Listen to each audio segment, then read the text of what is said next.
So, of course, the question that begs the question in terms of military responsiveness is how safe are nuclear facilities? Actually, it doesn't.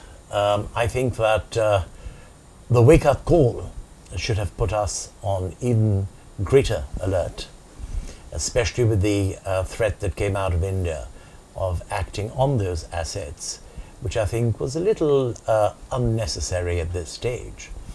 But let me say this.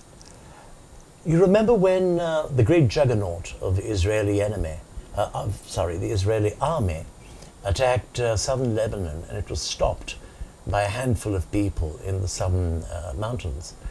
There are many unpredictable things which happen, and Israel took substantial losses at that time. In military warfare, losses are anticipated.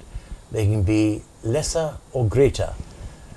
This was devastating to us, and we certainly did not have the same levels of protection as we do for the nuclear assets in this case. But it is a wake-up call. We should take it seriously, and we should further keep our assets more securely. If you've seen this particular base that was attacked, it was attached to my golf course where I play golf. And we used to observe it. I used to always say that it seems pretty unprotected. Actually, the base was only being used for the Orion landings and takeoffs, which should have been important enough. But I guess it was not really seen as an attack base and did not have the same levels of protection which it should have had. Well, we're now the wiser, and perhaps we will do something about it. You remember when the IRA attacked Margaret Thatcher, and they said, well, she'll have to be lucky all the time. She may have got away this time. Mm-hmm. We have to be lucky once. So they were lucky. The only base of any considerable interest is the base you talk about.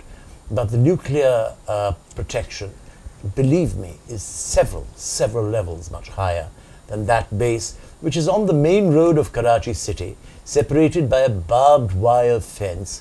Huge! It is absolutely huge. I don't think more than 1/20th of it is actually occupied, because there's an airstrip and there is some hangars. So it was not really perhaps given the same level of security as it should have had. But 2020, after the event, we should have looked after it much more than we did.